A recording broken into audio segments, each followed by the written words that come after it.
Welcome to the Startup of the Year podcast, where each episode we showcase exciting new companies from around the world. This podcast is produced by Established, creators of the Startup of the Year program. Established is focused on helping organizations with their innovation, startup, and communication strategies.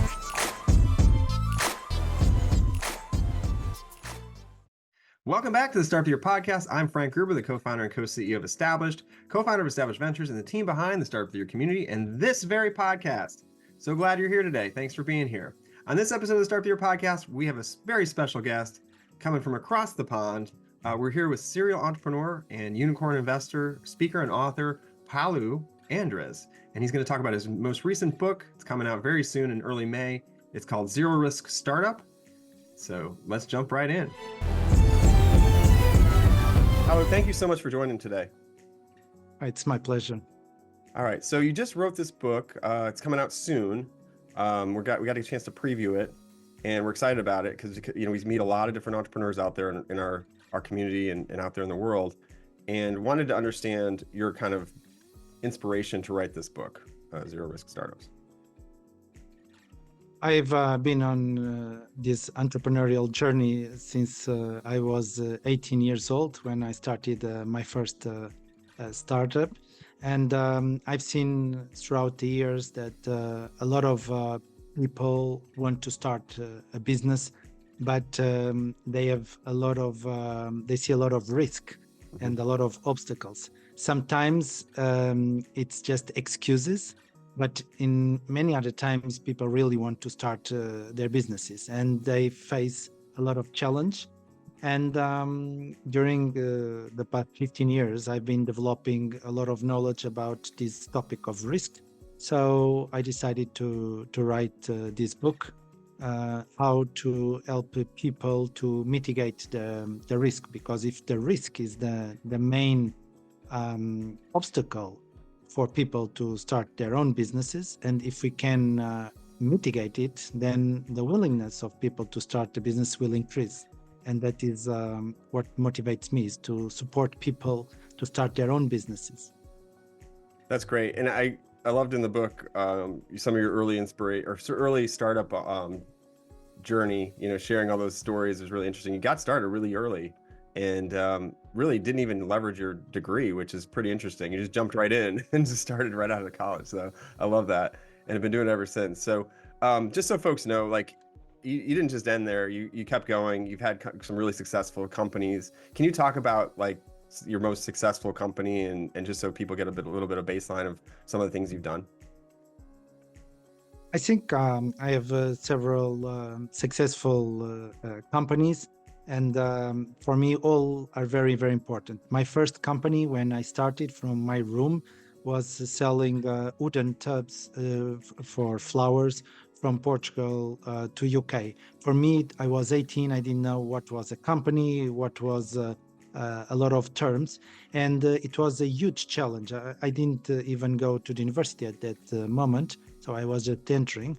And for me, that was a huge success because I jumped out of my comfort zone. Then later, I, together with several colleagues, we went to the stock market with a company called Novabas. So we listed the company on the 4th of July, 2000. So it's my Independence Day. It's not just the US Independence Day, it's my Independence Day as well, 4th July. Mm-hmm. And when you say Independence Day, you mean financially independent? Yeah, financial Independence Day. Yes. Amazing. So 4th of July, we did IPO in Euronext. It was 128 times more oversubscribed. So it's wow.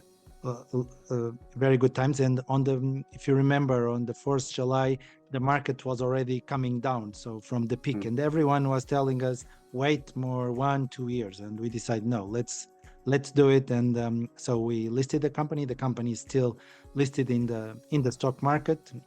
Big success. And well, it's a darn good thing you did, because right after that, it started to really dip right after that that date. So, Then after that, it started going much deeper. Yeah. And some years after, when I started becoming an angel investor, so I left. I sold all my stock in 2006. So then I started becoming angel investor. One of my big successes is a company called United Resins, where this company, in the first year of operations, startup, we did $27 million of revenues. And Wow. that company and all the process was only possible because of a lot of risk mitigation. And I talk about this in my book a lot, about this example, how we managed to get a very profitable company. So it's always has been always profitable since the very beginning. And I received the best angel investment in 2012 for that company. Wow. And then going a little bit later, then I was a second investor in a unicorn company called Sword Technologies. It's in US company related with rehabilitation for physiotherapy at home, so people can do recovery at home.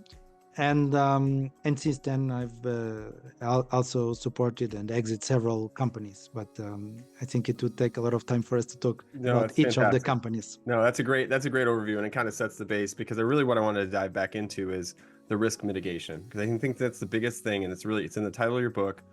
Can we talk about, let's say I'm a got these ideas, I want to get it going, but my biggest basically stopper or blocker is maybe it's the financial side of it, or it's the risk. It's like I can't stomach it, right? Let's say, right? And I think that's what you're talking about. So how do you approach that if you meet somebody that's a founder that has this great idea and is just blocked, and they're never going to do it because of this risk that's like sitting right in front of them that they don't know what to do with? Look, when I have an entrepreneur that tells me, "Oh, I would like to create a company, but I do not have the conditions," then I ask the entrepreneur, "So tell me, what is the problem? So what is blocking you?" And there comes a lot of excuses or a lot of let's say risks. And then I say to the person, "Okay, but if I bring you a client with $1 million order for your product, will you quit your job and you start a company tomorrow?" "Tomorrow, I will start a company." So you see, the only thing that it's preventing you to start your company is to get this $1 million order. So just why don't you go and look for it? And people usually think about there is only the tangible risk, so money, assets that are in risk. But I've seen and I've witnessed a lot of intangible risks. So reputation. People are afraid that they can fail because they have a successful career in a company, and then, or they are very well known influencers, for instance, and they are afraid if they fail, then their reputation will be completely devastated. And I teach that in the book, how to overcome those risks Yeah. as well. Too big to fail, almost like they have too much, whether it be name out there, ego, whatever you want to call it, ethos, whatever. So I think what I liked your approach to that. I think one of the ones that stuck out to me was more or less, don't start a startup, start a test, more or less, like a trial. Like we're just gathering data here. And I think that's a really interesting one to get people off the sidelines, to almost baby step into potentially doing something, but not putting it out there as much to kind of set them up for, what more or less what could them look like to them a failure, right? So I think, can you talk about that a little bit more? Yeah, I think, for instance, in US, there is a study that was a Zapier Commission Harris poll study, and they surveyed 61% of Americans that had an idea. They would like to start their company, but 92% didn't do anything. So can you imagine? It's 50% of the adult population would like to start a business, but they didn't start the business. And that is very overwhelming. And they need people, the entrepreneurs or the entrepreneurs, let's call like this, if they see that there is not so much risk to them and they can do this step by step, then if there is nothing to lose, then they can try. And I teach a lot of people to mitigate the intangible risk, but mainly the tangible risk. That's where I focus a lot. I think there is one problem in the last years because of social media, and the social media talks about success. So he raised this money, and in Europe we have a lot of grant addiction. So entrepreneurs that are addicted to grants. So the mindset of the people usually is, I have an idea, but I need either someone to take care of the risks, which is grants, so free money from the government. So I will not do anything until I get money from the government, or I need to get money from investors. The problem is because they did not mitigate the risk. When they approach the investors, they are full of risk. There is one study in Europe with which IBAN surveyed more than 600 angel investors, and the question was asked to them: what was the main reason that you declined to invest in a specific deal? The ones that you refuse. And 87% of the cases was because the project had too many risks. 55% was the valuation was too high. It's not about the potential of the business. So in terms of the paper, the business looks awesome, but in reality, it's full of risks. So this mindset of entrepreneurs that I have an idea, I need someone to take care of the risk, this discourage them to think in a different way and to bootstrap and to mitigate the risk. And if I manage to help them to overcome this, then they can start their company independently of investors and of grants. Many of them that approach me asking for angel money, because I'm an angel investor, in the end, after talking to me, they say, thank you very much, but we don't need more angels. We will do it by ourselves, because I told them how to do it without needing external money. That's amazing. That's really fantastic. I mean, you don't hear that often. I mean, we see a lot of companies right now, just about every company I see is out raising right now and still trying because the market hasn't been great for a while. And so to hear that is really refreshing. So you talked about tangible and intangible risk, and I don't know if our audience necessarily knows the difference. So can you just quickly kind of talk about the two different kinds and like how you then would help somebody mitigate the tangible risks, and how you would approach that? What would you do to kind of get to that point of finding that customer and getting that, getting off the sidelines?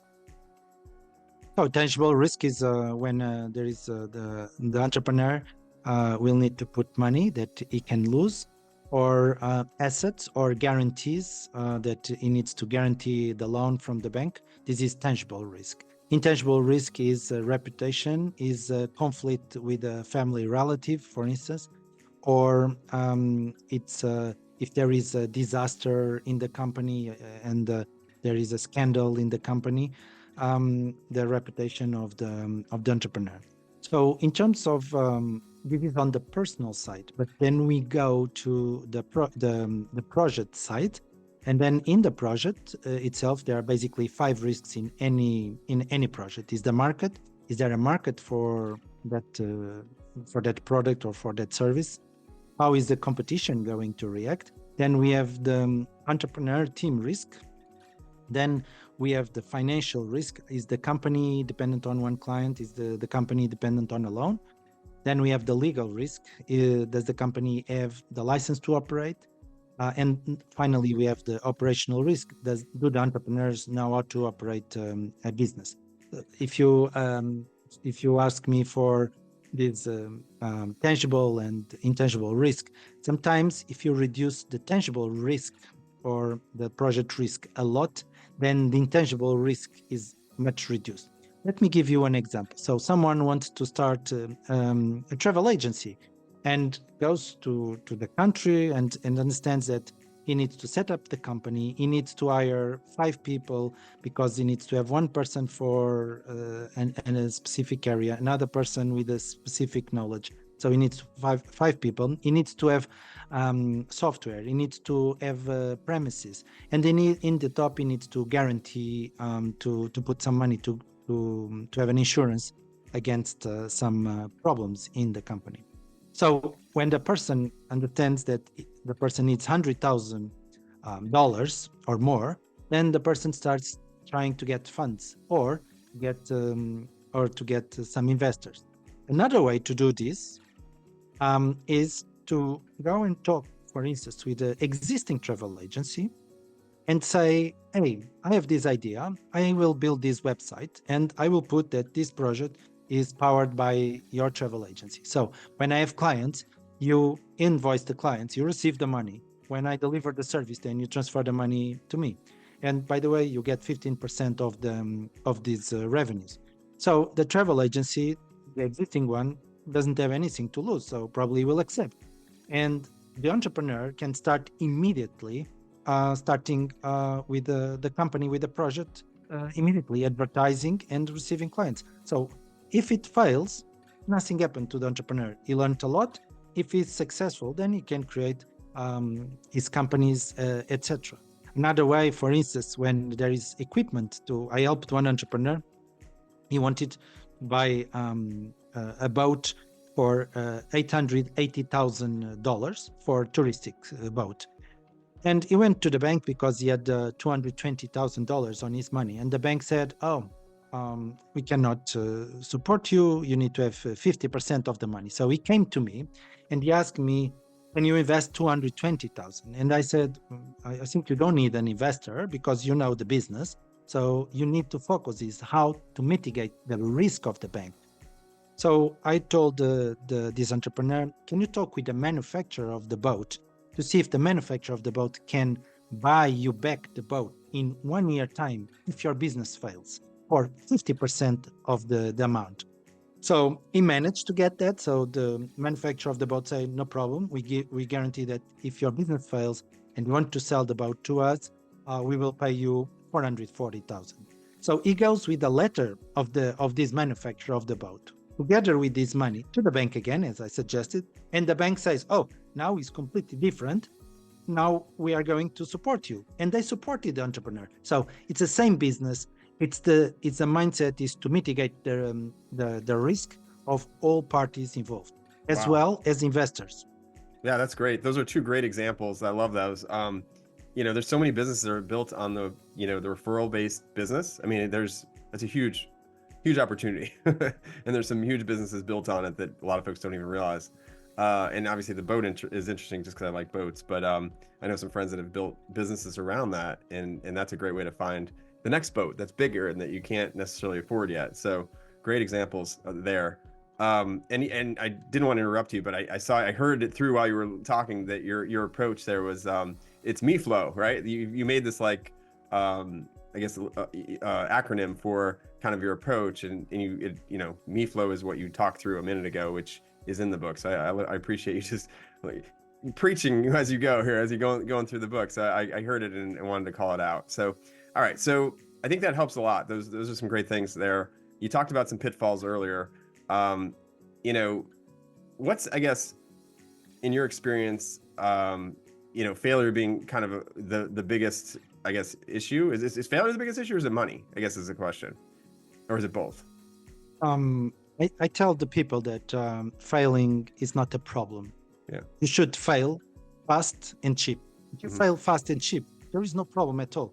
What is the problem? You just failed, but you learned a lot. I have a friend that tells me that he never fails because he always, when he fails, he considers that he got MBA on that specific topic. So he sees this as a positive thing. It depends on the people. Some people are afraid, they think that the money is the main obstacle. Other people think that their reputation is the issue. So when the people have problems with reputation, I tell to them, I see there are two routes there for them. One route is to mitigate the project risk so much that if they have clients, if they have orders, the risk for it to go bad is very, very low. So that's one route. The other route that the people can do is to find a co-founder. So find a co-founder that can be the face of the project. And if the project fails, the reputation of the influencer, whatever, is not on stake, because the influencer will say, "Oh, I was just supporting the entrepreneur." So there are a lot of ways. Yeah, there are a lot of ways to mitigate each of the risks that people have, but it depends people person by person. Some is tangible, some is non-tangible risk. Okay. Let's talk about mental readiness, because I think that's a big part of it. And you see a bigger push lately, especially there's more talk about mental health. It's been around forever. It's finally coming to the forefront. Um, let's see, how do you talk to entrepreneurs about being mentally ready to start up? I think if one entrepreneur has worked in a specific industry and knows the ups and downs, I think is better prepared than a very fresh entrepreneur that just has an idea. I think if the team is composed of 2 or 3 founders, the likelihood of the founder to be affected by the downs is less than if there are 3 founders, because then they can support each other. I think the preparation to launch a startup is key on this process. And so you need to define what is failure. Because if you don't define what is failure, if a client says, no, I'm not interested in your product, and the entrepreneur thinks, oh, this is the biggest failure of the universe, and stops, so he's not prepared. So I think understanding the challenge ahead and understanding when to stop and defining what is failure. For instance, if someone thinks that failure is because 3 clients said no, then it's bad. But probably you need to say, okay, you're going to talk with 20 clients and one of them will accept. When you talk with 20 clients and 20 said that they are not interested in your product or service, then you can consider a failure. Another thing is I've seen a lot of entrepreneurs that they do things wrongly. For instance, I have mentored an entrepreneur that had a fantastic product, and I could not believe why the entrepreneur was not selling well. So I told the entrepreneur, okay, let me go with you to a sales pitch. And so, because he was talking to so many people, nobody wanted to buy. And I understood what is the problem. So the entrepreneur comes to the client and says, hey, you don't understand anything about the industry. My software will put you out of job. So talking to IT people, so IT directors, and so super arrogant. And of course, when you say that you are going to take out the job of the person that you are talking to, the person doesn't want to talk to you more and will not hire you. So and the entrepreneurs need also to try to understand what is the failure and get feedback. One of the things that I teach entrepreneurs when on my workshops is try to get feedback from clients. Don't ask if they liked or not the product, because they just say, yes, it's a fantastic product, but don't bother me. Ask them, what would you improve in my product? And what you think is the best feature of my product? Because with these 2 questions, it's different questions from, do you think my product is great or not? You will get a lot of feedback and you can improve. And you improve every time you speak to new client or to new investor, you learn a lot. And you need to be ready to have a lot of no's until there is a yes. I honestly think that you could use those for anything, and not just for a client. Like anything you're working on, you could probably use those same questions to get feedback, and it'll, rather than asking somebody, "What do you like it? Is it good?" That's great advice for anyone out there, especially entrepreneurs that are building things too.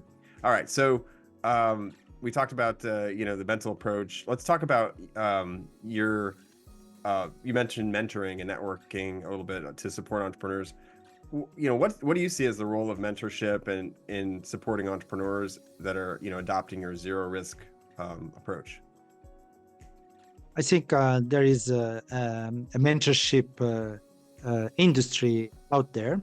I would say 90% of the mentors out there have no experience as entrepreneurs. They are there because the government is paying them. And they are pretending that they are supporting entrepreneurs. So I think that the entrepreneurs, when they are mentored, the first thing they need to try to understand is why the mentor is saying something. because probably there is a conflict of interest between the mentor and what he's saying. So, for instance, if a mentor says, "Oh, you need this kind of IT system," probably the mentor is an expert and wants you to hire the mentor to implement this IT system. Hmm. I think mentoring is very, very positive if it comes from people that have the experience and can give real good insights, and not someone that read some books in the library and is just saying some stuff to the entrepreneurs. I Right. think the entrepreneurs should listen to all the mentors, but try to understand why the mentor is saying something, because this is the key. So understand the motivation, and then you mentioned finding mentors that have the chops, right? That have done it, have been in the entrepreneurial shoes more or less. So just really do those background kind of looks into those folks to make sure that they're really walking the walk and not just, you know, selling more or less. Yeah, they are Um, they yeah. they are they are. I've helped a lot of angel networks in Europe and in Africa as well to be established. And it's very interesting when you go to a place that doesn't have angel investing. The first ones to approach saying that they are angel investors are accountants, are lawyers. A lot of lawyers come to say that they are investors, but in reality, they just want to sell their services. So Mhm. I'm used to this kind of mentors. Another thing I think in a lot of governments, and I'm very critic about the way many governments support entrepreneurship in Europe, because many governments put entrepreneurship as a problem of just money, just throwing money to the system. And I think the governments could mitigate a lot of risk to startups, much more important probably than just mentoring.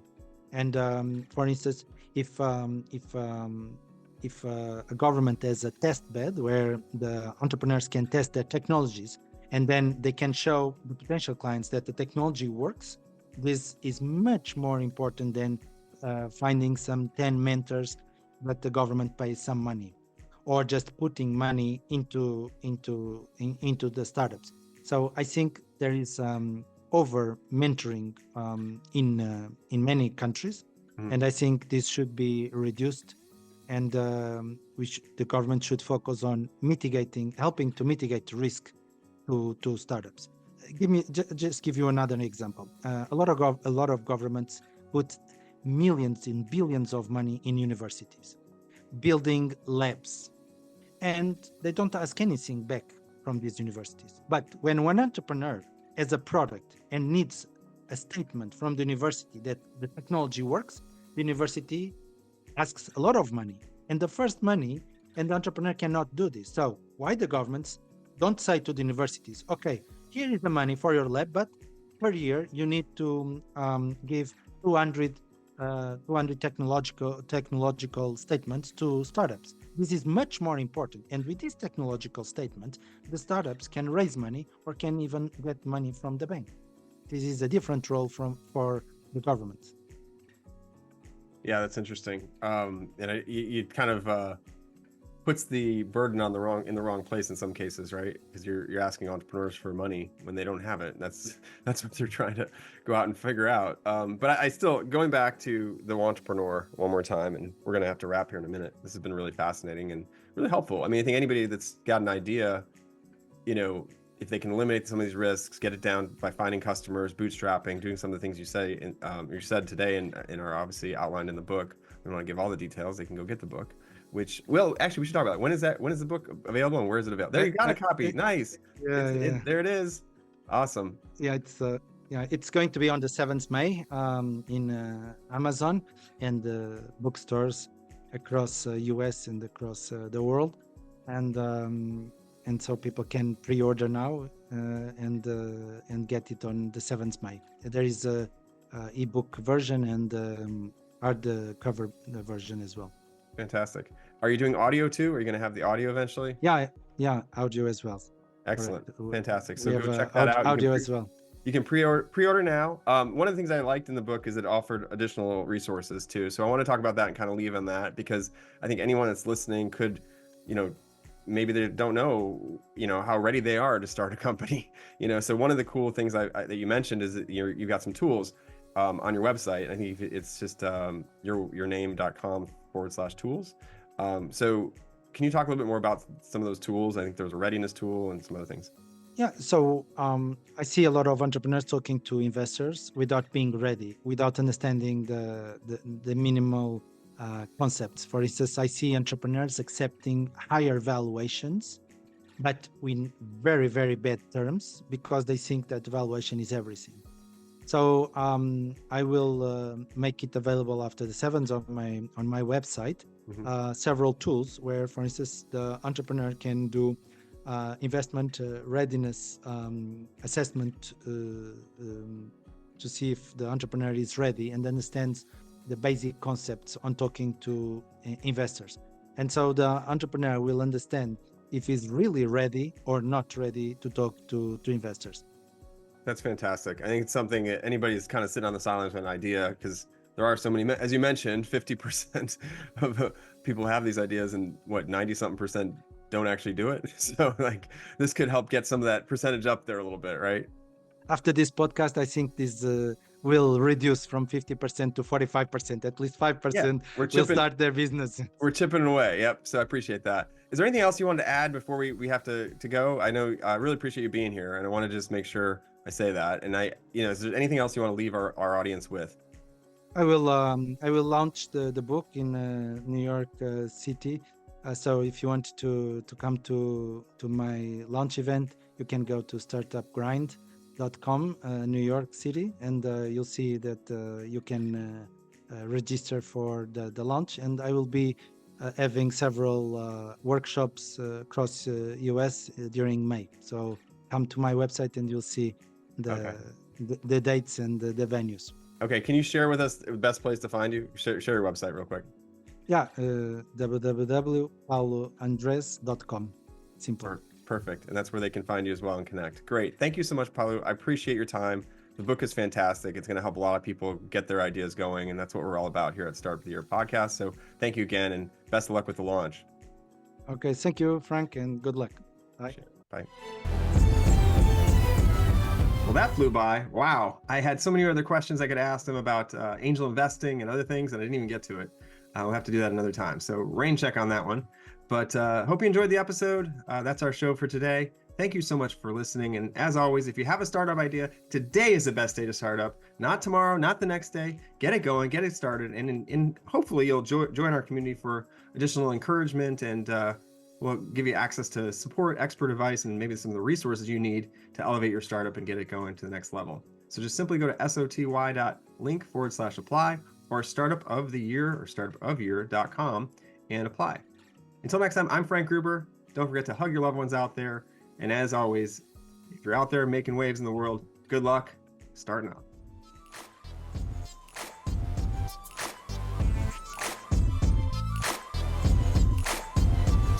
Thanks for listening to the Startup of the Year podcast. Be sure to subscribe, and we'll be back with another episode soon.